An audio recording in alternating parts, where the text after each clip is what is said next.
reasons you should not ignore a cybersecurity strategy in 2021. Over the next hour, you're going to get some really good insight and education from a number of industry experts that you could look to implement either immediately into your business, or you could build into your strategic roadmap moving forward. Now, today's webinar event's brought to you by the Security Collective, and you're going to get to meet and learn a little bit about the Security Collective team very, very shortly. But we'd also like to learn a fair bit about yourselves as well. So throughout the webinar, if you've got any questions, we've got the Q&A function there in Teams. So we want everyone to feel as involved and make it as interactive as possible. Now, a bit of brief on the Security Collective. So they're a group of award-winning Australian cyber security providers from core technology partners, Kane, Mathrick Tech, OPC IT and Subnet. And the team of the Security Collective are obviously committed to helping Australian businesses with cybersecurity education and protection. Now, just a couple of quick housekeeping things to be aware of with the webinar. I know I've repeated myself abundantly with this one, but just again, to confirm with everyone that the webinar is being recorded. So every attendee we send a copy post the webinar today. Again, give you opportunity to review the content and any of the actions. We will be having obviously a panel session at the back end of the key presentation. So if you do have any questions throughout the presentation, please put them in the Q&A. It's the best and easiest way to make sure that we cover off on any of the stuff that you want to hear or be answered. If you could please, again, just stay on mute. For those that are Melbourne, like myself, you might have a 3-year-old or a dog or a partner or a housemate that might come ploughing through the door at any given time. So just if we could be a little bit respectful. And also through the presentation, we're going to be running some polls. Now, again, the thing to keep in mind is that the polls are anonymous. So we'd love you to get involved, or encourage you to get involved, so that we can get a really, really good feel from the audience as to, I suppose the statistics around those polls, which will also open up some potential questions which the panel members can address later on in the webinar. So before we get into the presentation, I'd like to just introduce a few. Firstly, my name's Matt Dixon. I'm the Sales Director at Kane, Mathrick Tech, and I'll be assisting with the facilitation of the webinar today. And the key members of the Security Collective, who are obviously experts in the cyber security space, I'm just going to introduce and give them the opportunity to introduce themselves and a little bit of brief about their company. And firstly, over to you, Brett Norton from OPC IT. Good morning. Thanks, Matt. I'm back again. Yes, OPC here in Canberra. We started our business over 36 years ago. Slightly different landscape back then. Cybersecurity certainly wasn't something that anybody has heard of. But for the last 20 plus years, we've been focused on managed IT support. And in more recent times, with the advent of the security issues that we're all faced with today, that has been our focus. So we provide a end-to-end IT support, and at the very core of all this is cybersecurity. So look forward to speaking to you if you're in the ACT, and we're absolutely delighted to be a part of the Security Collective. So thank you very much. Matt, back to you. Good on you, Brett. Thank you. Now I'd like to introduce Adam Nixon from Core Technology Partners. Thanks, Adam. Thanks, Matt. Really appreciate the introduction. As I said, I'm the Managing Director at a Sydney-based MSP. We've been around for 15 years, and I think what's really telling for me is everyone that's joining this today. Effectively, I've got 3 or 4 competitors here that we've all come together in the interest of making sure that cybersecurity is top of mind for Australian businesses. We certainly as a business has shifted our focus, from those traditional ICT support functions that we've done for our clientele, because cybersecurity is becoming, the thing that will kill most Australian businesses the fastest. It's the biggest threat that any of us have seen in a long, long time. So we're thrilled to participate and thank everyone for joining us. Great, thanks, Adam. Brett Lodge from Subnet. Brett, we'd love to hear from you and give us a brief on yourself and the organisation. Absolutely, thanks, Matt. For those that don't know me, my name is Brett Lodge. I'm the Managing Director at Subnet. We've been working with clients from our offices in Metro and Regional South Australia for over 21 years. Like our security collective partners across the country, we kicked off our security journey many years ago now, but basically to basically look and provide strategy to support those businesses that need enhanced skill set or capability to protect themselves. In our case, with a focus on managed services, we've got our service desk that runs 24 hours a day, 7 days a week. So they kind of really help out, I guess, looking after end users from an operational standpoint. But as everyone knows in the briefing, unfortunately, as hackers don't have work hours, they're also very closely linked in working with all the security products and services that we can offer to make sure that obviously we're protecting our clients around the clock as well. So yeah, I guess from my point of view, the main thing really is that when it comes to IT security, I guess just reach out to us or one of the security collective partners if you need any help, because obviously we're definitely there to help, and I'm certainly looking forward to seeing the content from the team today. Thanks, Matt. Great, thank you, Brett. And finally, we'll love to hear from Scott Mathrick from Kane Mathrick Tech. Thanks, Scott. Thanks, Matt. Yeah, so welcome everyone. Thanks for joining us. My name is Scott Mathrick. I'm the technical director here at KMT, or Kane Mathrick Tech. Now, we're a cyber-led MSP based in Port Melbourne. We do work countrywide, but when I say cyber-led, what I mean by that is that we focus a cybersecurity element into all our agreements and our platforms. So once again, thanks for joining us. I hope you all get something out of this presentation, but more importantly, that you can take something away to really focus on the roadmaps that you have in place within your companies too. Thanks, Matt. Fantastic. Thank you, Scott, Brett, Adam, and Brett. And look, I think it says a lot about the guys that have just given you a brief in the fact that they are competitors across the country, but are very, very focused on supporting small businesses, hence getting together and creating the Security Collective. So you will see much more in the webinar and information sharing space from those guys moving forward. So thanks again. We've also got a fantastic panel of industry experts with us today that will play a really big role in the awareness and education throughout the webinar.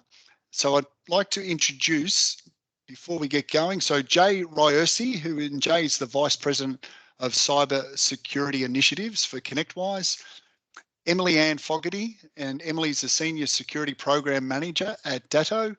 We've got Dudley Neller with us, and Dudley's from Gaydon Lawyers, and Dudley specialises in the matter of cyber risk and technology. And finally, we've got Peter Brooker Sherbrooke, and Peter's the Security Specialist for OPC IT.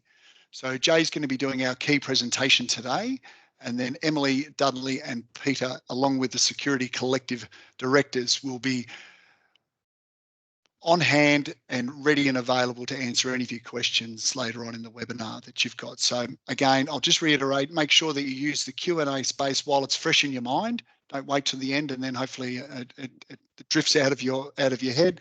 We want to capture all the questions, all the queries, so that we can provide you the most content we can throughout the webinar. So without further ado, we'll get things underway, and I'd like to introduce Jay Ryersi as our key presenter today. I'm going to hand over to Jay, who's going to share obviously some really key insights and expertise. Welcome, Jay, from the USA. Thank you, Matt, and thank all of you for being here tonight. In my case, obviously the morning where all of you are today. As mentioned, I'm Jay Ryersi. I'm VP of Cybersecurity Initiatives at ConnectWise. We are a software as a service provider that works with all of the collective members, helping them deliver and drive cybersecurity solutions in their marketplaces, respectively. So why are we here? Like, obviously, we want to talk about security, and there's some value in that conversation. But today's topic was, 5 reasons you should not ignore cybersecurity in 2021. That seems pretty obvious. Right, we're seeing and hearing more threats. We're reading about more activity, day in, day out, and it's incrementally growing challenge that we've had around cybersecurity. And so when we talk about the 5 reasons you're not ignoring security, they're pretty straightforward. I'm going to give you kind of an overview, and then we'll dive in and talk about them in a little bit more depth. First off, cybercrime is surging, and it's impacting small and medium businesses, what we call SMBs. Typically, that's businesses with 5 to 5,000 employees, and it's not that they're targeting SMBs. It's that SMBs have less budget than the enterprise, And so when the attackers are launching prospective attacks, they're scooping up more and more small businesses in the mix. So when they become a primary target, it's because 64% of SMBs fall victim to cyber attacks collectively in the actual space that's going on when it comes to security. When I start looking at what's happening, there's probably a misconception in my mind that cyber attacks are putting businesses out of business. I don't know that they're putting them out of business permanently, but they're definitely taking them out of service for extended periods of time. It used to be a few hours with a virus, and those kinds of things have turned into days, in many cases weeks on end, that's required to actually get a business back up and running. Obviously, we're seeing more and more phishing attacks, attempts for the threat actors to capitalize on your staff, your employees from falling victim to a cyber attack and make it easy for the attackers in. And of course, ransomware is the last of the attacks that we're seeing that are causing financial harm to small businesses. So when we start to think about where these fit and how they fit into the equation, that's our topics of conversation for today. And so with that, let's go ahead and kick off our first poll. Have some help with that, Matt? Yeah, absolutely, Jay. Our first poll is going to come up now. Should come up on the screen. And again, I just encourage everyone to get involved with our first poll. Now, the first poll, as you see, will be coming up. Have you had or do you know of a company that has had any type of cybersecurity incident? And again, we'll just reiterate and give you the confidence that none of these answers are used. So we'd love everyone to get involved to give us a little bit of an idea around, with most stories and things that go around in the media, we all know someone that knows something. Everyone's got a confidant in there, so it'd be interesting to see if everyone's going to be honest and see. Matt, it's Adam here. Just for the attendees, that I think you need to submit an answer to be able to see the poll results. So we would a double reason to encourage you to participate. Wow, look at the there's already 30 votes in. And Jay, I don't think that would be any surprise. Yes, within the last 12 months, given our global situation, I don't think that's surprising at all. No, it's really not. There's some fascinating stats that were done last summer in your marketplace. A company called Vance & Bourne surveyed small businesses, those with 10 to 1,000 employees.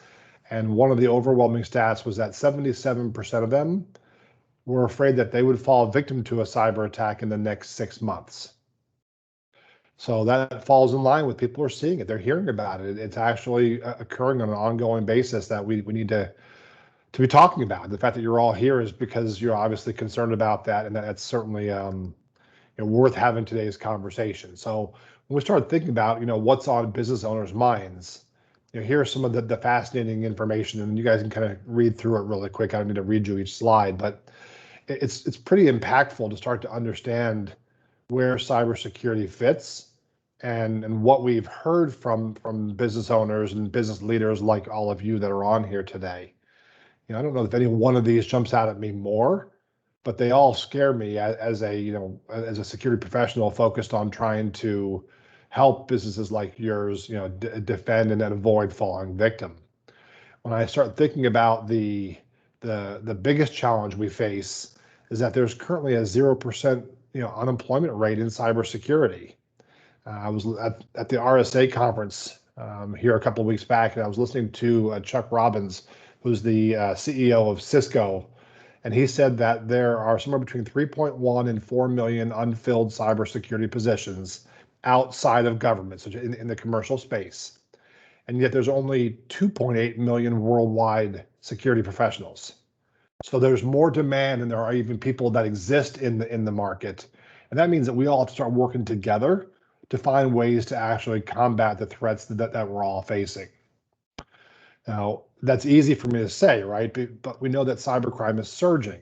It's not like they're taking a break. They're getting more organized and more structured in their attacks, making it much more difficult to actually defend.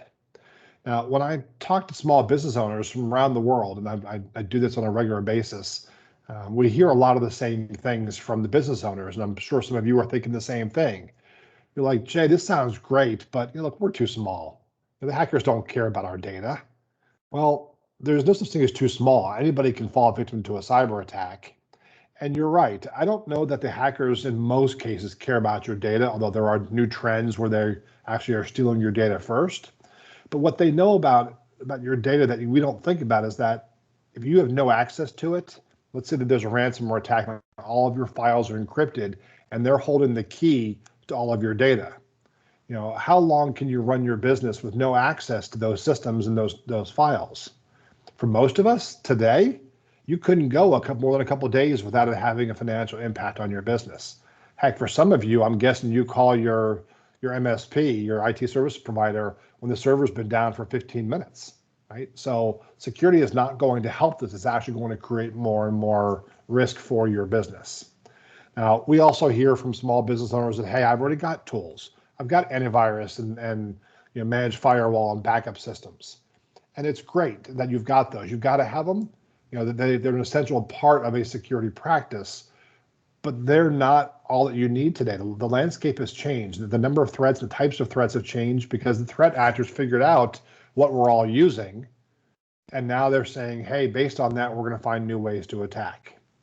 And of course, the one that I think all of us will want to consider is, well, can't we transfer that risk to our service provider?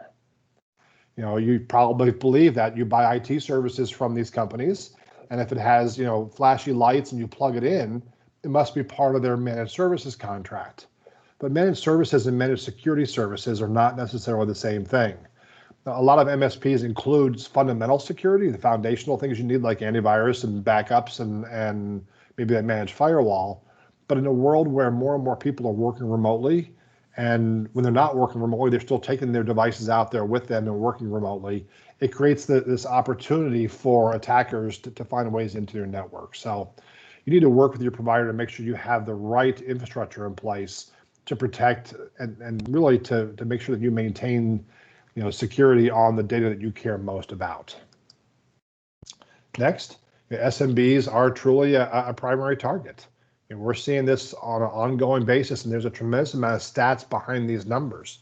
64% of SMBs are targets. Happens all the time. Hackers, there's a group from Russia, for example, that once they've got access into your network, they can take over the network in under 19 minutes. Okay. Once they've taken over your network, there's not a whole lot you can do until you go into a recovery plan, which might very well be costly and very unexpected, unplanned. It always never comes at the right time, right? There's never a time for those things to happen. Another stat here that I think is of interest is that the average intruder is in a network about 190 days before they've been detected. So we start thinking about cybersecurity. I'm thinking about detection as a mechanism necessary for securing your data. We need to protect. You need tools to help protect. You need tools for resiliency. But I want to detect the intruder so I can then take action. Next, we know that cyber attacks are putting SMBs at risk. There's a lot of numbers associated with this. The one that really kind of scares me the most came from CNBC, and this number hasn't really changed over the last year and a half since it came out, and that is that the average cyber attack is costing a small business about $200,000. Now, I'm not going to say that they're putting you out of business because I think that has kind of changed. Definitely will impact your business, but it may not put you out of business. And yet, are any of you prepared for a $200,000 hit? We may have insurance, but that's not what we're planning for. That's not certainly something that you can go to your board of directors or your FD and say, hey, I need to borrow $200,000 so I can go pay the ransom for the attack that just happened. That doesn't go over very well. Now, I'm sure that a lot of you were thinking, well, these attacks only happen to big business. And the reality is that big business is where you hear about the attacks, right?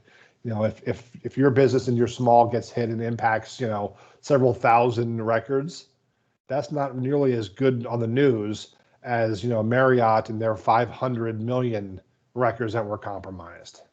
So some of these you probably know that they've been in your marketplace. You've probably heard about them, but there's a few that you guys should be aware of. The first one is a company called Target.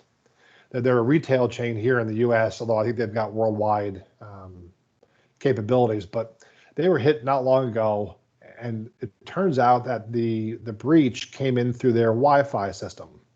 The Wi-Fi was actually attached to their entire network, which would typically happen, except that it wasn't Target that was the original target of the breach. I know, target of the target sounds kind of funny, but it was actually their heating and air conditioning company, the contractor, the HVAC company that does the work to maintain the systems and the temperatures in the stores.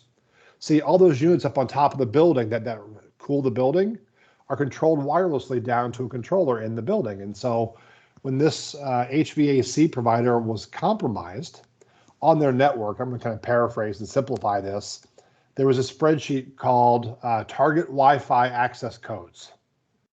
And so the attackers were able to open up that spreadsheet, and they saw every Target store location and the username and password for the wireless connection into all the stores. Now, I hate to say it, but the original attackers were actually some high school aged kids. And so they thought they were going to have some fun. So they drove to their local Target store. In the parking lot, they jumped on the wireless connection, and they were going to change the temperature in the store, make it really hot or really cold. But when they got in, they realized that the network wasn't designed properly, and they had full access to see all the point of sale activity. They could see all the inventory, all the human resources, all the employees' information, and data flowing between all the stores. So they got the bright idea to go out and sell that information, the access, and the ultimate attackers broke in and ultimately stole a bunch of credit cards out of it. So that's an example of a big one. Another one that you might have heard of is a company called Equifax, right? They do the credit reporting. Now, the story here is not that they were compromised, because most of us know that happened and impacted all of us back in, I think it was 2018 when it came to light. What made most of us mad, though, is that we found out that before the breach occurred, the attackers had already been there once. And the team saw them breaking in and kicked them out, and determined that all they had to do was patch their servers to avoid the attackers being able to use that vulnerability. But sadly, by updating the software on their server, updating the server itself, they would deny their ability and break their ability to run their own software. So they couldn't actually do credit reporting and provide credit reports if these servers were updated. So they planned that they were going to keep a close watch and see if the attackers show back up. Unfortunately, they did, and nobody noticed it. And of course, all of our information was compromised during that breach. Now, there's lots more stories like this that go on that we talk about on a regular basis, but just be aware, it's happening to large companies and small companies anywhere in the world. Cybersecurity has no borders. The attackers can be anywhere. They can be in the house next to you at the local coffee shop, or they can be somewhere on the other side of the world, and they can gain access to your network with the right information. So why don't we hear about these small business attacks? I kind of touched on it already. You know, the fact of the matter is that it's not newsworthy, except for maybe in your local market. You know, they might care, but most don't. It's embarrassing.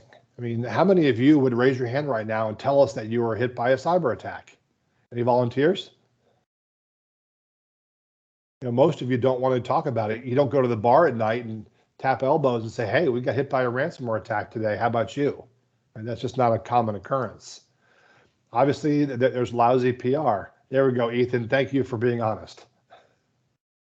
It does happen, though, doesn't it? And if we were in a room together, I'd ask you guys to raise your hands. Typically, everybody raises their hand. It's kind of funny to watch because we've all fallen victim at some point or another. And of course, the legal ramifications. You know, in Australia, you've got the notifiable data breach laws, which are certainly an issue for you to consider, you know, as part of these. And what we see here in the States is that even though there's laws in place, a lot of incidents go unreported, which is certainly not a good thing, but it does actually happen. So with that, Matt, let's go ahead and do our next poll. Fantastic. Thank you, Jay. So our next poll flows beautifully from your presentation to date. As it comes up on your screen, we want to know, have you clearly identified the top 2 to 3 cybersecurity risks to your business? So as Adam pointed out before, for you to see the results, we just need you to submit your vote.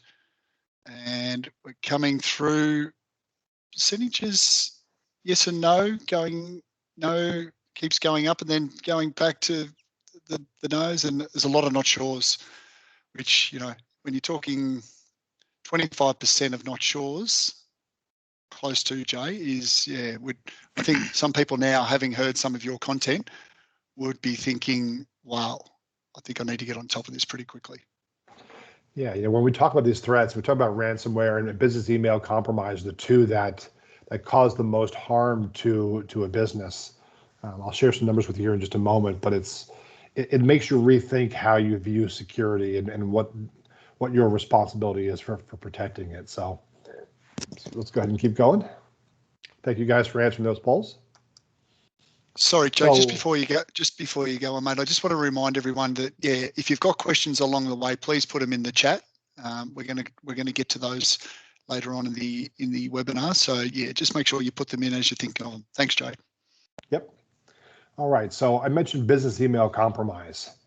Typically, it comes in from a phishing attack. A user clicks, and the concept behind a business email compromise is that the attackers either get one of your employees or one of your client's employees to change an account number, change where they send money to. Maybe it's account payables information, and so now they start paying money, you know, for the bills to the wrong place.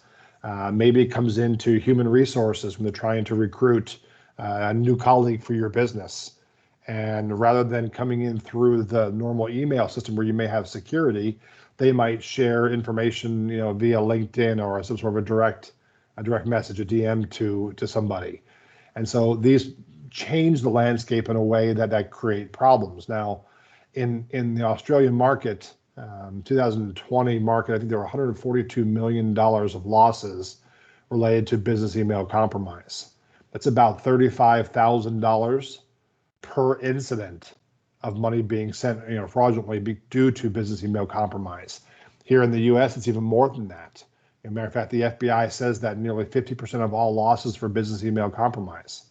So the need to be aware of this is very important. The need to take action on this is very important. It's not any one thing. It's not just a tool, but it requires a process put in place and some controls put in place to make sure users aren't, you know, arbitrarily giving out information they shouldn't be giving out or changing account numbers and sending money to the wrong place. Sadly, it happens far too often. Now, I mentioned ransomware is the other threat to businesses. You know, we highlight business email compromise and phishing because these are the two that are costing small businesses the most amount of money in losses. You know, what does it take? That $200,000 we saw, you know, is the impact of ransomware attacks and the cost of recovery and insurance and breach notification and all things that actually happen. You know, we are seeing ransomware attacks happening this year at a rate of about every 11 seconds. So it's not like it just randomly happens. I mean, it's an organized crime. They are coming after businesses in a way that they haven't before because it pays so well. They're making so much money off of it. And when I say organized crime, we're talking about tech support, operations, finance. I mean, like literally our teams that do incident response are talking to the same attackers, the same tech support for these attackers every day. It's the same group. And that they're selling off ransomware kits, and whoever launches it gets paid. It's absolutely mind-boggling that we have to deal with this. And we have to deal with it because when they get paid, they're getting paid in Bitcoins, in electronic currency. And it's very difficult to track that Bitcoin transaction so that authorities can take action against the perpetrators. It's just not happening that way. Although there's actually a story today about a group called the Colonial Pipeline, which is one of the pipeline services here in the Southeast US that moves gas around for our fuels, petrol. And they paid 67 Bitcoins in ransom. Bitcoins today are at about $35,000 US. And so they paid a lot of money to get their files back. And I guess the FBI was able to track the perpetrators. So kind of excited about that. Can't wait to learn more about how it happened, but that's not normal. And typically, you're not going to get the FBI or that level of authorities in place when these things actually happen. Now, other stats that are going on, you know, note here said that 67% of Australian organizations suffered a ransomware attack in 2020. I don't know if they actually suffered the attack or if there was an attempted attack, because not all of them are successful. But even if they're half right, let's say it's only 32, 33%, that's a tremendous number there that we should be aware of. You know, we are all seeing an increase in the number of attacks. I'm sure we'll hear that during the panel discussion, the number of attacks we're actually seeing executed. And there's a stat out there right now that you should know. The average business firewall is scanned 40 times an hour with attackers looking for a way into your business network. 40 times an hour. So one human mistake opens up, you know, a door or a window on the firewall, and catastrophe is not far behind. So these things are important. And even all the way to the impact of COVID. You know, 63% of the Australian businesses report that COVID created and is still creating issues around cybersecurity, making it harder to prevent cyber attacks. So these are issues that we're all facing. We shouldn't walk away from them saying it's not going to happen to us, you know, putting our head in the sand, because it's not really a question of if, but only when. And with that, Matt, I think we've got one more poll. We have, thank you, Jay. So our third and final poll throughout the presentation will come up as I'm reading it out, hopefully. So when was the last time you reviewed and practiced your cyber security incident response plan? Within the last 6 months, within the last 12 months, I do not have a cybersecurity incident response plan, and I am not sure. We don't know what we don't know is a phrase that gets bandied around in our industry all the time, Jay, doesn't it? Yeah, so what we don't know can hurt us. And I think I should point out just quickly that obviously one of the takeaways from today is the Security Collective are obviously offering a free cyber security assessment for those that have attended. So that is certainly something to keep in mind whilst you're reviewing and listening to Jay's not only content, but statistics and obviously recommendations. And I'm sure, Matt, that as part of that assessment, if they don't have a cyber incident response plan, that you'll work with them to make sure they have one. Absolutely. That is correct. Yeah. And as you can see there, 42% do not currently have a cyber incident response plan. Well, those of you that do have one, have reviewed it in the last 6 to 12 months, congratulations. That's good. As you can see, that still puts you ahead of the curve, and yet we've got a lot of work to do to improve those. So thanks, Matt, for that information. So let's have a little bit of fun here now. I know cybersecurity is not always fun, and I probably make it pretty boring at times. So let's talk about who's responsible in the event of an attack. And here's where it starts to get really interesting, and I think it's a great conversation that you should be having inside your business. So I'm going to talk about an example that we were actually directly involved in. We weren't protecting the company, but we got involved after the fact. It was a law firm in the Atlanta, Georgia area, 140 users, hit by a ransomware attack on the Friday night before Christmas, a few years back when Christmas was on a Sunday. So most of the colleagues had left for the weekend, for the holiday, and the ransomware attack launched at 11:50 at night, so 23:50. And the reality is that they encrypted 43 servers and over 89 workstations that were up and running. Now, that sounds horrible because it is, but let's talk about what really happened and what the impact of the business was. So 5 million files were encrypted from this law firm. They ended up paying at the time $25,000 US. That was a 1 Bitcoin at the time. So today that would be substantially more, I'm guessing, because they'd be paying a lot more. Actually, to the back, it was 28 Bitcoins. Bitcoins were just shy of $1,000 each. Sorry. I'm so focused on today's number, I forget about that. Here's what's really scary is that the backups were corrupted. And corrupted is a non-technical term. What actually happened here is the threat actors had been in the network for over 300 days. And they actually got the username and password for the backup server, logged in, and they unticked all the boxes for the data folders, but kept backing up the Windows directory and then the routine server files, the ones you get on a disk when you buy a new computer. And no one noticed that the backups went from 12 terabytes down to 2. Okay, kind of a problem for them because they couldn't then recover from backups. One more thing, the change to the backups was made 91 days prior to when they launched the ransomware attack. And that's because they only had 90 days of backup retention. So again, nobody tested it. Nobody was looking to see if data was being backed up. And they only had 90 days, which is not really enough. You got to be able to go back much further in the event that this kind of thing were to happen. Once they paid the ransom, they were still down for 2 weeks. And that's because, one, they didn't have a BDR, so they didn't have a data box in place. But they do now, I can tell you that much. But at the same time, it's because it took 39 hours per terabyte to restore the data. See, once they got the decryption key and were able to start decrypting, it didn't go nearly as fast as anybody had thought it would. Now, they don't all take this long, but even if they're half wrong here, let's say it only takes 20 hours per terabyte, and you've got 12 terabytes, you're talking about a lot of hours that have to transcribe before you actually can get the network back up and running. So I ask you now, you guys have kind of heard the story, whose fault is this? Who takes the blame? Was it IT because they didn't test the backups? Possibly. Was it the business owner because it's their data and they're charged with protecting it and holding people accountable? Probably.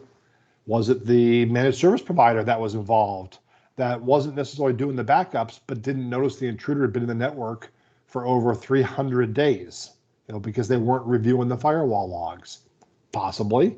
And the list goes on and on. So it's really easy to point fingers after a cyber attack. And what I want you guys to know and be thinking about is what we call the data responsibility pie. This is very important for all of you to kind of get this right. So the data owner is the business owner. It's the board of directors, the managing director, the finance director, whoever's responsible and would get sued in the event of a breach. Now, we also can know who they are and can point them out pretty easily because they're usually the ones that establish budget. Next is your information technology team. Their job is to implement those solutions and be the custodians of the systems that the data owner has provided budget for. Right? You can't implement and deploy technology without budget, so that's their job. And the one that we don't talk about much is the information security team. Having a risk management conversation, assessing risk, understanding the impact to the business, understanding what the mitigating controls are, and then deciding how you're going to budget and allocate the implementation of security in your business. As the data owner of your business, whether it be you or somebody else in your organization, you have a major responsibility to protect your own data. So I don't want you to forget that, and I don't want you to miss that in the conversation. Ultimately, this is on you as the owner of that data to make a decision. Now, what's a lot of fun here, at least from a cybersecurity perspective, is that watching 4 partners come together to actually build a better plan and work together to help protect businesses in your market, is a fascinating concept. We've not seen this anywhere else in the world, and not as well executed as these 4 are working together. But let's talk about what that looks like and what you should be thinking about when it comes to building out your plan going forward. So there's a fascinating graphic out there, and the collective can actually share this with you in more detail. But these are the 15 most common security technologies that people put in place, businesses put in place to protect their data. And you need technology. And your teams will talk to you about what technology you have, what you don't have, and what the implications are. But my take on this is before you start picking a technology, that you actually start with a very simple security assessment. See, I don't want you to spend money on something you don't need. Security is bad enough as it is from a considerations perspective, but some things don't require a lot of money. For example, longer passwords, multi-factor authentication, those types of technologies are very easy to implement and don't require a lot of money and have a major impact on your business. But you wouldn't know that until you actually assess the risk in that environment. Now, how we do that? Well, let's take a step away from your business for just a moment. And you guys can use the chat to answer here, although I can't see the chat, guys, so you have to help me, Matt. Let's talk about your homes for a minute. Where you guys live, where your home is, what's in your house that you care about that you want to protect? Easy question, but go ahead. So what's in your home that you want to protect? Just waiting for some chat to come through, Jay. I know while it's coming through, I can tell you, as I think I alluded to you earlier, my security alarm went off at 5 o'clock this morning, not knowing I had one, and knowing where to turn it off is probably half the problem. We've got our content, valuables. I see it. Oh, you can see it, mate. Fantastic. Yeah, I can see it now. Yep, the cat. Yep. Dave Hughes is very keen about his cat, which is great. Yeah, Ethan, everything is kind of broad, right? It's like saying we want to protect data. We'll talk about this when we get to the panel, but protecting all data is probably important, but not all data is created equal. So I would tell you the most common things we hear. Yes, we hear family, we hear pets, we hear collectibles, your important things you got in your house, maybe family pictures, what have you. You've got jewelry. Some of you probably have some cash under the mattress. You've got some financial documents, right? You've probably got, birth certificates and passports and financial records, those kinds of things. The wife, Jay, the wife. Yeah, we've got a husband and wife on here, so either their partners on the call, or they are genuinely in love, which is great. Yes, and we'll categorize both of them as family. Right, we'll put them together in the family for now, and of course electronics. Now, electronics are fascinating to me because even with electronics, they're not all created equal. So you guys answer me this. What's more important to you, your TV or your laptop?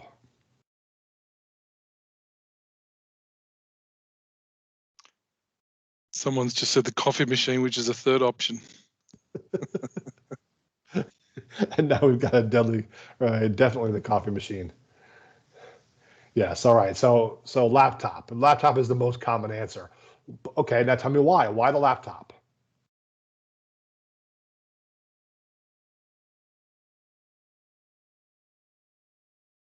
You're probably going to tell me it's because that's where your data is stored. That's where all your pictures, your financial information. There's a lot more important things there that you need than your TV. Right? Your television, if they're going to buy you a new TV, that's fine. If your insurance company pays for that, no issues there. So we can start to look at in your business what's most important, right? We're able to figure out what matters. But I also noticed that nobody said that picture on the wall, their couch, their patio furniture is being important to them, right? We're able to quickly identify what matters most. In cybersecurity, you should focus on what matters most. So now let's go back to my analogy. How do you guys protect your home? What sort of things do you guys do to actually protect your house?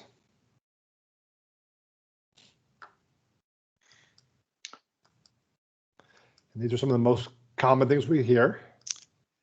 Insurance, alarms, cricket bat, yard signs, that doorbell camera. A little creepy, but we do like them. Motion sensors, turning on the lights. Anybody here have a nosy neighbor? I mean, neighborhood watch. Guard dog, yep. Insurance. And maybe a fence to help protect, the outside of the property people can't see in. Right? These are all things that we hear on a regular basis from people. And my perspective on this is pretty unique. This first column are things that we can do to actively protect. And yet people still break into your homes, right? So there's only so much protection you should put in place before you start looking at detection mechanisms. This is what alerts us to a potential intruder. Remember I told you earlier that the average attacker is in a network 190 days before they've been identified? If we can identify them sooner, we can reduce the risk and reduce the impact on the business. And of course, once we've detected, then we can respond. See, we can't respond until we've detected the potential intruder. So as part of the assessment on your business, we're actually going to really go through a very straightforward process. We're going to identify what's important to you, look at how you protect, detect, respond, and ultimately can recover. And by looking at it this way, one, we align to the NIST Cybersecurity framework, but it's not even just NIST. Any framework follows the same core guidelines of identify what's important, put in protections, look at how you're going to detect an intruder, what are your response, and how you're going to recover. And so in this assessment, the Security Collective teams are going to look at this with you, apply it to your business specifically, figure out what data is most important to you, and then work to figure out what you actually need from a cybersecurity perspective. Because look, you might say, yeah, that 7-year-old tax records are nice to have, but they're not essential for my business, especially compared to my business line applications or even my accounting system that I have to have up and running, right away to actually function in our business. So when you start thinking about what you're going to be doing with cybersecurity, I want you to all to take into consideration and start with a cybersecurity assessment. From there, you can then make an informed decision as to what matters and what happens. So Matt, back to you. Thank you, Jay. That was fantastic. There's a lot of content there, a lot of key statistics, but certainly a lot of action points and things to consider for all our guests today. And I think just to elaborate on your point there, having understanding where you are today and where I suppose your baseline or your foundation is. And as I pointed out earlier, each attendee obviously will be sent a copy of the webinar, as you'll see there on the screen, by the organisation that you've registered through, and they are all offering a complimentary cyber security risk assessment as part of this. So again, I think you'd be crazy not to take that up to find out exactly where you are and see what you need to implement based on Jay's recommendation. Jay, just before we introduce everyone, I suppose all the panel members, you mentioned before about COVID. That obviously it's changed the landscape, or probably increased. Now, it's obviously contributed to the cybersecurity. What does that specifically? I know you've touched on, but if you could just reiterate what that means for Australian businesses and their security posture. It's interesting. When I look at the Essential 8 that the government put out as recommendations, it was crazy to me to hear how many businesses had not even gone and done those basic steps. So when I start thinking about the impact of COVID, I'm thinking remote workforce. I'm thinking application whitelisting, application control. How do I identify that the user is the user who I think is trying to access the data? Multi-factor authentication, all those types of controls that, again, none of them independently are expensive or difficult, but collectively they do a really good job of helping secure that remote workforce. And businesses don't have a choice anymore. Users want to work from wherever they want to work from, and their data is too important not to protect. Fantastic, thank you, mate. Look, I'll just make sure that we get everyone an opportunity to answer some of the questions. Now, I'll just quickly like to introduce our panel for today and give them a really brief opportunity to introduce themselves, their role, and I suppose their experience in the industry. Firstly, obviously, we've all met Jay, but I'd love to introduce Emily Ann Fogarty from Datto. So, Emily, if you'd like to give us a quick intro to yourself and Datto. Hi, good afternoon, good morning, good evening. I'm Emily Ann Fogarty. I'm the Senior Program Manager for the Information Security Program at Datto. I focus on strategic operations, initiatives, and care and feeding of the program. And so I cover all the facets of security operations, incident response, risk, governance, and audit.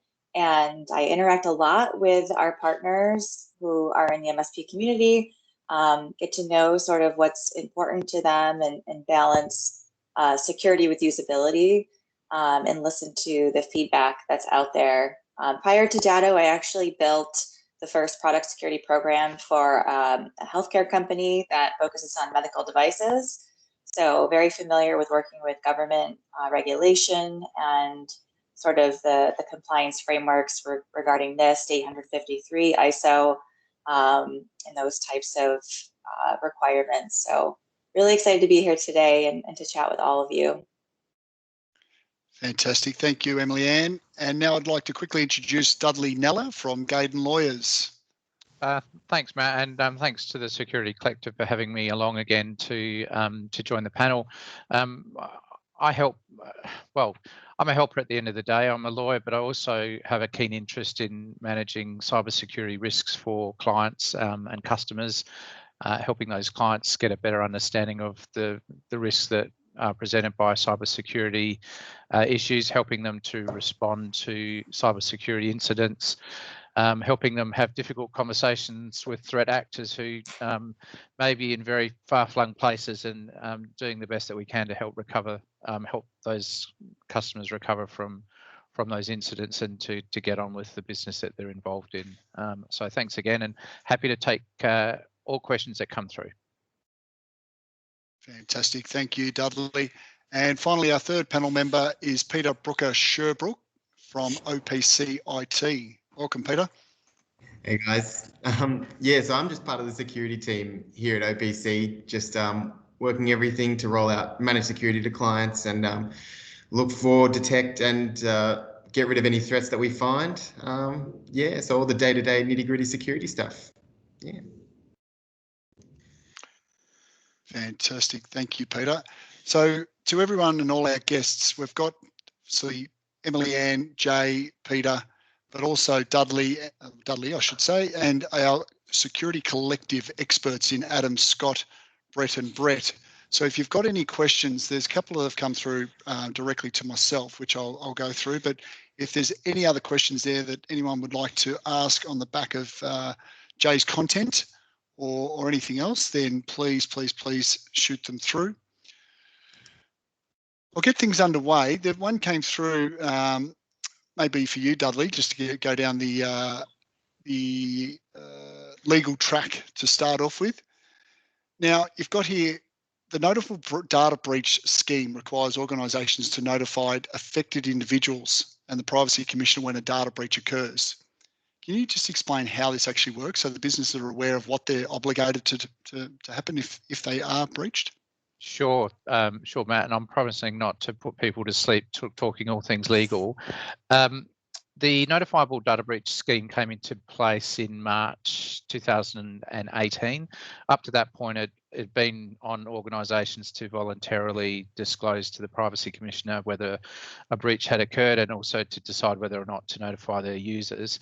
But from March 2018, that became mandatory. And for organisations that are subject to the Privacy Act, if a breach occurs and their users are seriously impacted, there's some serious harm to them, the organisation needs to notify the users and also the Privacy Commissioner. So that's been in place now for a couple of years, and it's working pretty well. There's, as you can imagine, huge numbers of notifications that are being made now that it's mandatory. But what it has been really good to do is to really make it transparent and bring the issue of cybersecurity very much to the forefront. So organisations are now aware of, or becoming more aware of, the risks, and also doing the right thing by their users and customers too, in terms of being transparent and letting them know what's happened and what they can do to remedy a breach when it does happen. Just an extension of that question, Adam, here, Dudley, is we often say to some prospective clients that are looking for some roadmap and assistance. Is the form still incredibly complicated in your experience for a business owner to download and complete? No, it's pretty user friendly. So the OAIC, the Office of the Australian Information Commissioner, has a really user friendly website. Lots of good content on there for those of you who are keen to understand a bit more about privacy breaches. And if you do have a breach that occurs, there's a section on the website that you can jump into and notify the Commissioner. Some larger organisations tend to want to manage the notification process a bit more closely, so they'll work with their MSP. Sometimes they'll work with their lawyer to help craft that notification up, because, and we might talk a little bit about this later, but there's obviously a comms piece that's really important, particularly for larger breaches. And as an organisation that's been impacted, you want to make sure you're getting that messaging right. And Dudley, if we don't, if I may just jump in, if we don't report a breach, what is the penalty then? Well, it's the sort of, you run that risk that one of your customers or users is impacted, suffers some sort of serious harm, and complains to the Privacy Commissioner. And at that point, if the Privacy Commissioner thinks there's a bit of there's something in it, they'll do an investigation, and these investigations tend to be very public. The last thing you want as an organisation is to have a big breach event trawled across the newspapers, and to be known as an organisation that hasn't been transparent and upfront around their security. So yeah, you do take that risk if you have a breach event occur and you choose not to notify. At the very least, we would be encouraging people to properly investigate it, understand what the obligations are, and to be transparent with their customers, because I think their customers are trusting them with their data, and that's the least that they can expect that they do. Thank you, Dudley. Fantastic. Emily Ann, I might ask you a question now. Jay's, I suppose, given us a fairly detailed content, but one of the questions here is cybersecurity, which is ironic given we're giving a webinar today. Cybersecurity is something everyone is talking about these days, and I get how important and serious it is, but I'm not clear on where to start. Now, we've obviously alluded to the assessment, but this particular person is wanting to know, there's so much information out there as a business owner. I'm not sure how to sift through all the information. From your experience, obviously in your current role, but also what you touched on before, can you maybe try and give some direction for these small business owners? Yeah, absolutely. So, certainly starting with a security assessment or a security framework is a great place to start. But I always tell people that you really need to understand what your business objectives are before you can really tie the goals of your security program and initiatives, requirements for that matter, to some sort of outcome, right? And so you really need to understand what is your availability requirements, what are the critical functions of your business. If you have to close your doors for 2 weeks at a time, what does that do to your bottom line, to your customers, right? Versus maybe your website goes down. So you need to really understand what those business, key initiatives are before you can really select the frameworks and the requirements from those frameworks to get started. And so by identifying that up front, you can really look at those frameworks and sort of the requirements that they provide in a more strategic fashion. And what I'm hearing is that then from commercializing the loss to your business, you can sort of build into the budget where you can, I suppose, what level of cybersecurity cost you can build into to give you a level of comfort. Right. Yeah. So at the end of the day, you know that the initiatives that you have in place, the security requirements that you've identified, actually do fulfill the goals of keeping your business operating at the end of the day. It's Adam here, Matt. I think it's an interesting point we hear very regularly is, Jay touched on, the 15 ways. There's many frameworks, and all of them come back to, the recognised 15 ways to protect your business. And I guess what Emily Ann and all of us are talking about is just defining, as part of a security assessment, it's defining what is acceptable risk. Mm-hmm. Every business and every owner out there, will have a point where there is some acceptable risk, but what we're finding very commonly is that line has not been drawn. If you've got a perception that you've got the resilience you think you've got, well, go and find out, right? Go and make sure. Again, and Jay touched on who has responsibility. Then it's the data owner's responsibility to find out where that line is and starts. And once that's documented as part of the assessment, it's then how do you work through the risk that is not acceptable, right. and to create a bit of a plan. Emily, and we probably your previous role, maybe Peter can talk about this, or Scotty, who deals with this every day from a technical perspective. But in your previous role, businesses have a challenge that cybersecurity is inconvenient. Mm-hmm. Some of the things that we all recommend and do, it's inconvenient. And your past role maybe is more relevant. How did you juggle the inconvenience that cybersecurity remediation presents versus the protection that it provides? Yeah, I mean, even in my current role, I can give you a really good example. About 6 months into my job, so this was back in 2019, Datto actually took a very hard stance on requiring mandatory two-factor authentication for access to all of our products. And that was a really tough thing for some people to accept. They really liked the convenience of just logging in. They didn't want to have to grab a code from their email or from their phone. In fact, some folks didn't want to use their personal phone or device to log in to our product using a two-factor code. And so there was a lot of really tough conversations that we had. But at the end of the day, there are some things that are just non-negotiable, right? And this is one of those things. And so there's always going to be those other examples that you certainly take the feedback and you see what sort of opportunities exist to balance usability with security.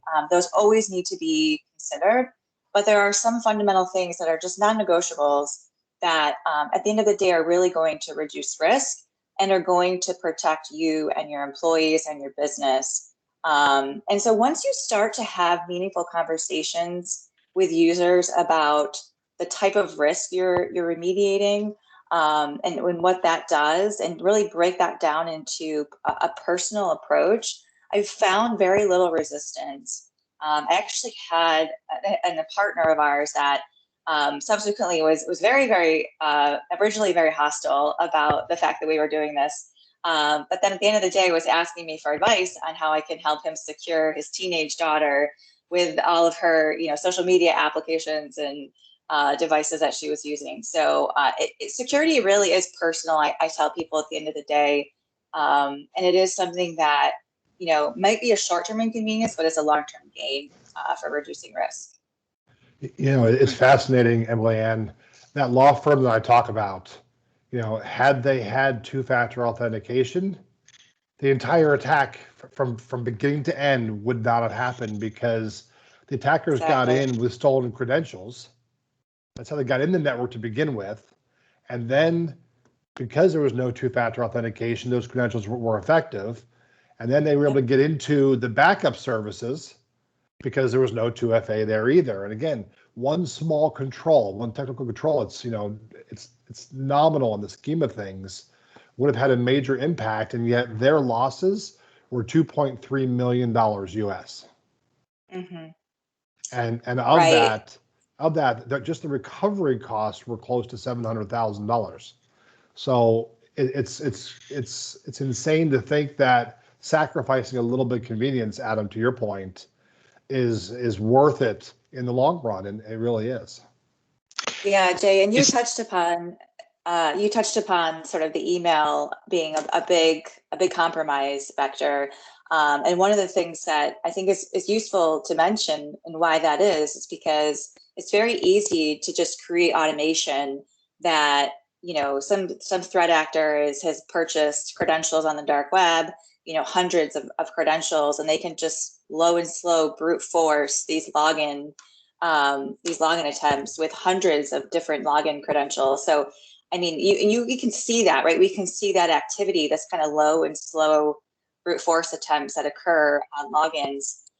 So it's not just, somebody in a basement that's like, oh, that password didn't work, let's try this one. Oh, this one didn't work. No, it's like there's data that people are just, mining and collecting.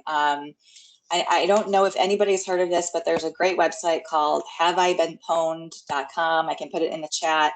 It's very easy for you to go in there, look up your email address, see if it's ever been used in a compromise. And trust me, I have found websites for myself that I don't remember, they're that old, but it is something that, I really recommend. It's just something quick and easy you can do to see if you yourself have been subject to that. Fantastic. Thank you, Emily Ann. Yes. Peter, I might come over to you. I've got a question here from one of our attendees. My business uses BYOD program. So what steps can I take to ensure employee devices are as secure as possible?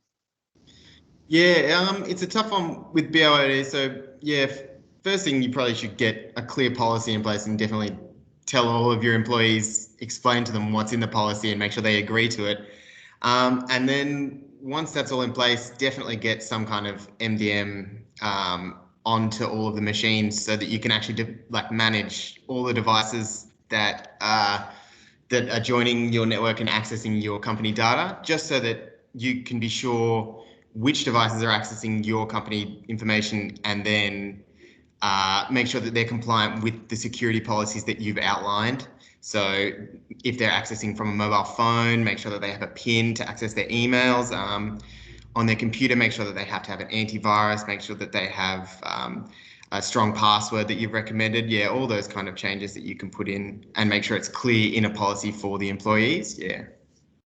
You know, Peter, it's fascinating that there's a trend in the last year as people have gone to more BYOD, and that is to go away from BYOD altogether.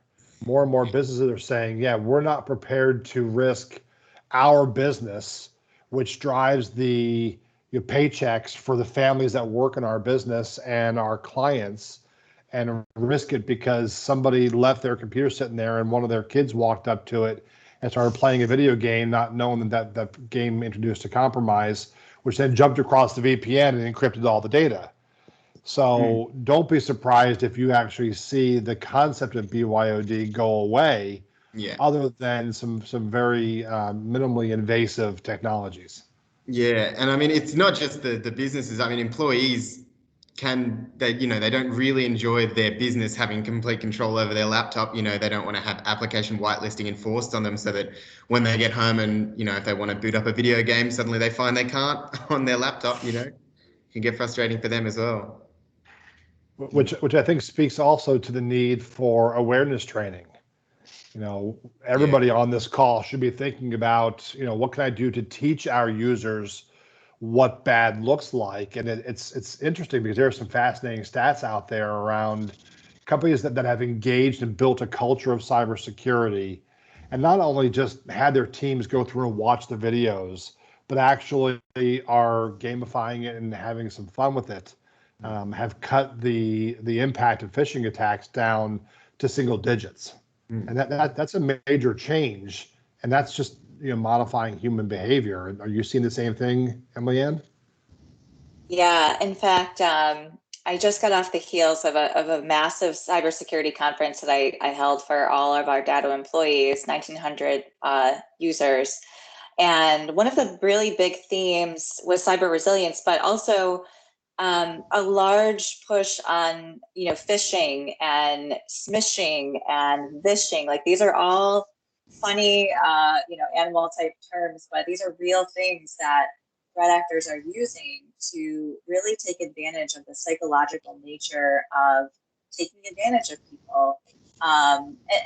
It's amazing. You know, you think that, oh, you can easily identify an email that comes to you that is clearly, you know, fake and it's not real, but you know, our own people, frankly, on our information security team have fallen victim to phishing, you know, tests, if you will. And so they really are becoming quite sophisticated, and they're using more than just, you know, fraudulent emails. They're you know, taking advantage of your email. They're taking advantage of your SMS, you know, text messages that are coming to you, you know, giving you your QR code. Or your SMS code rather, for your two-factor authentication. There's a lot that's going on that is quite frankly a bit overwhelming. And so the fact of the matter is that you really do need to keep up with that awareness and education and training, because the landscape is constantly evolving. It's frankly not enough to do it annually anymore. You really do need to do it quarterly, if not biannually, to really make sure you're keeping that information fresh and front and center. Emily Ann, I think all the Security Collective are running training sessions, probably fortnightly, monthly at a minimum for clients. It's fundamental. Now, I don't know if you caught it in the news, but a university in South Australia, the IT team put out a bogus phishing scam to see just who would click on it within the university, and they put out a free COVID-19 vaccine email. Almost 50% of all the staff clicked on it, and the health centre at the university was absolutely overrun. Now, surprisingly, the COO, the Chief Operating Officer, was absolutely he was furious that they had done this, but I would say, well, this is wonderful. I mean, they've learnt from this exercise, and what a great thing that they did. So, yes, real live example a couple of days ago. Yeah, yeah. And it's not, it doesn't feel good. I think that's the thing that people get frustrated with when you're partaking in this training and you're caught, right? You're caught clicking on something or agreeing to one of these terms and conditions, and you find out that it's a test, and it doesn't feel good, but it is helping to keep you alert and to drive that awareness. Well, it is embarrassing, isn't it? There was a very interesting stat that I read recently. There's many platforms and tools to use to conduct phishing simulation attacks. One that is well known, it's a product called KnowBe4, and they put a stat out in a report recently that I think last year they conducted through their partners 750,000 phishing simulation attacks. So quite a reasonable number, and effectively over a 12-month period, and it's recommended that you provide those, fortnightly or monthly at the very minimum. Generally, most people fail 30% of the time in an organization. 30%, because based on those statistics, 30% will fail. And the really interesting stat to me is that over the course of 12 months, that drops down to less than 5%. That is an incredible stat to me, and something that we leverage when we're talking to all our clients.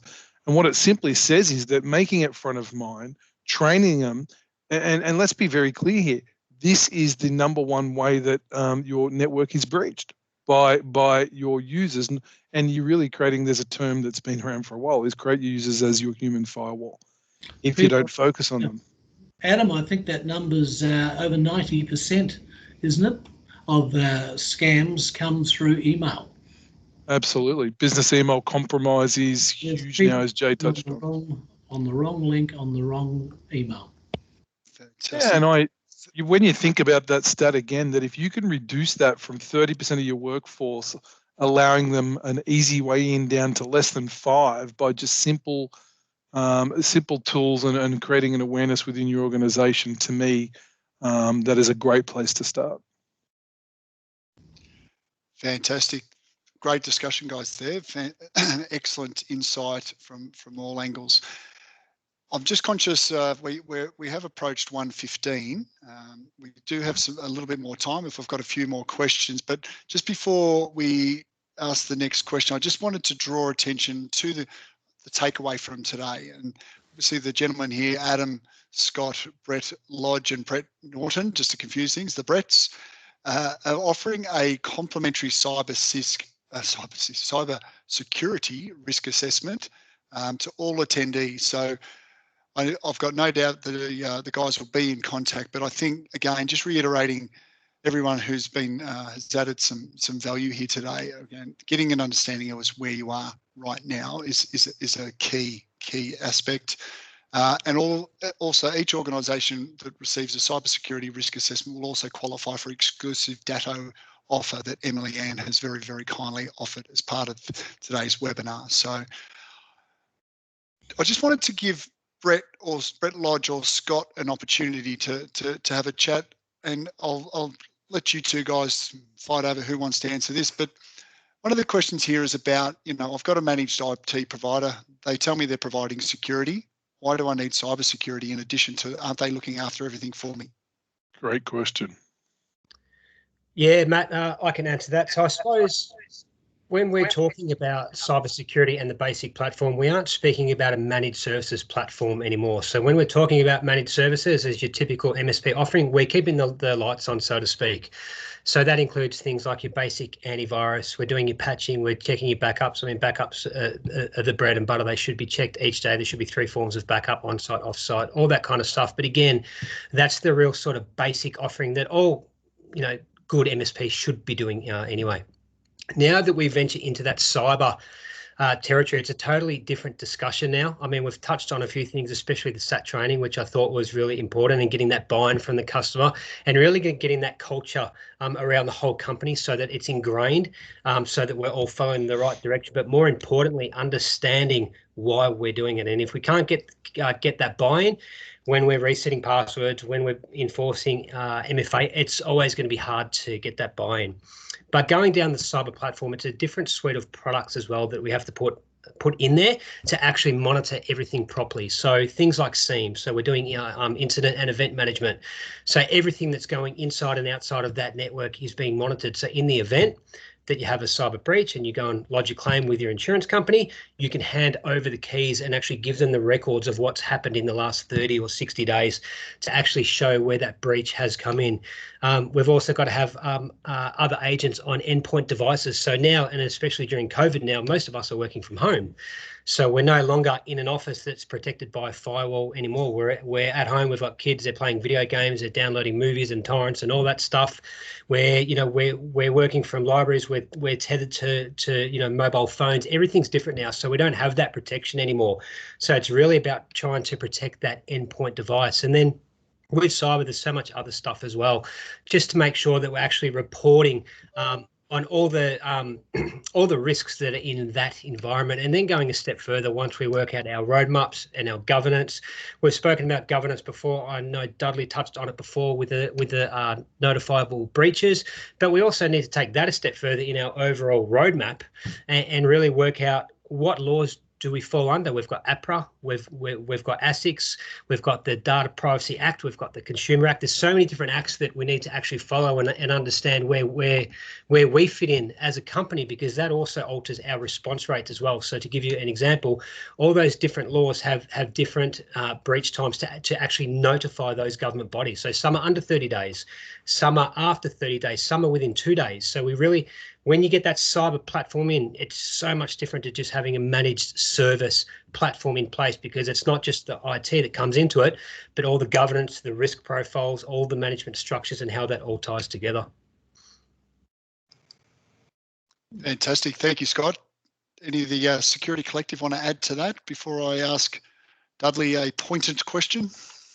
Oh, look, I just want to tie that off and simply say that, part of what Core Technology does, we meet a lot of new prospects, and just on an education, starting with education and the amount of business owners that I personally meet every week that just have a perception, which is exactly the question that was raised, but hold on, I have an MSP or I have an internal department, I've got it covered.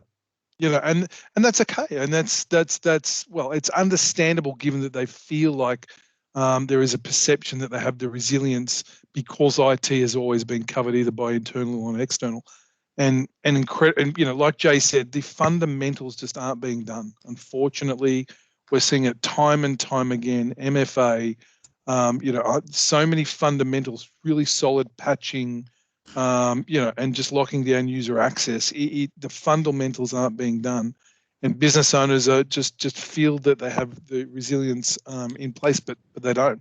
Which is why we often say start with the assessment, and then you as the data owner or as the person responsible, you can make the informed decision based on what you want to do with that information. Fantastic.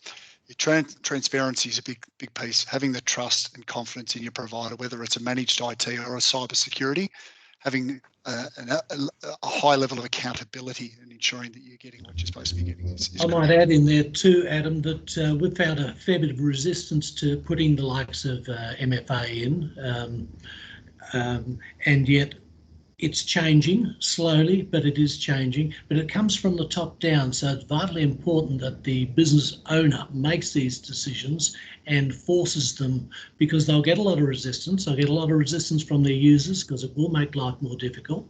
But they have to put these policies in place to ensure that they're going to be protected. But fortunately, it is changing. Yeah. Dudley, I just wanted to ask you one more quick question while we've got your expertise on the call. Scotty touched on it then, and Jay had it in his 15 ways, cyber insurance. Now, I think I can speak for everyone else on here that we're not insurance experts, and we're certainly not insurance advisors. So can you sort of explain again Is it needed? Is it not needed? How important is it? How far do you take it for a small business? Oh, look, it's a good question, and I'm certainly interested in what the guys have to say around whether that's a conversation they're also having with their customers, with the support that they're providing. Look, it just needs to be part of the toolkit. It needs to be part of the toolkit that you that you have in place.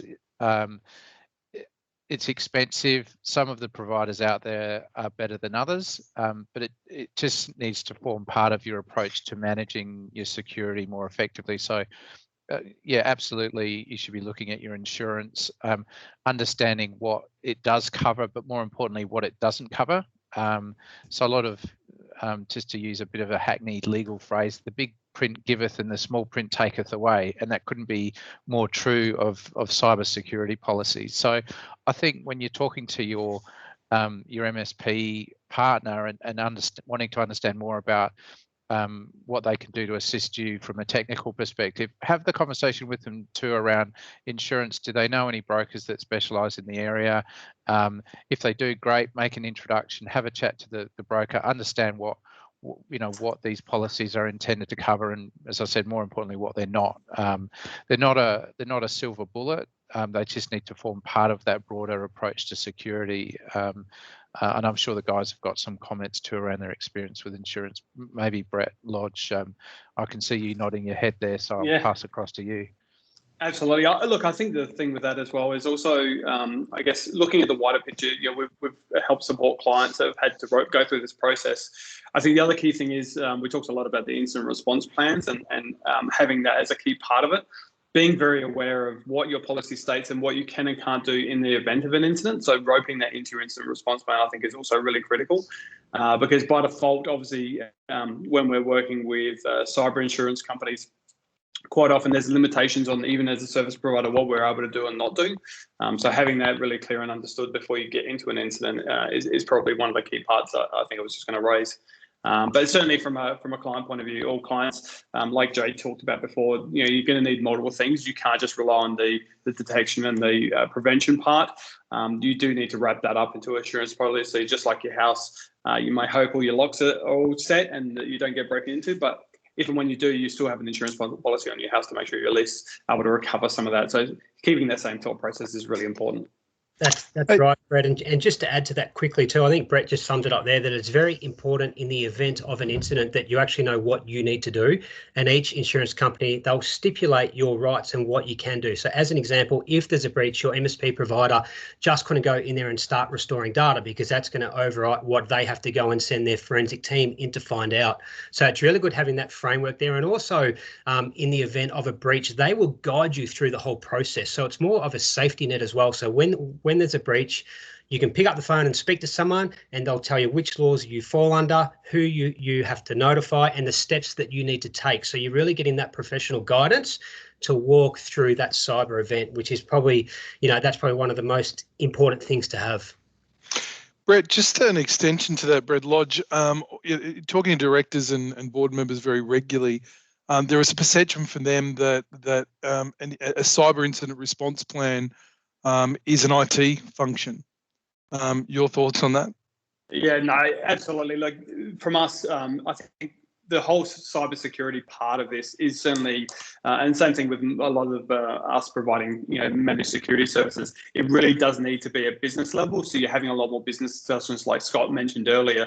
So no, the cyber incident response plan is certainly something that IT will interact with, but it needs to be a broader business-based discussion because there is a lot of basically risk management, which is normally small or as that exec board level. And so understanding the risk is really key and having that as part of it. As I said, we will rope in the right people, whether that's internal IT teams or whether it's managed security providers, but you need to have that overall broad look at it. So it does really need to be with pretty much the exec level or the board level.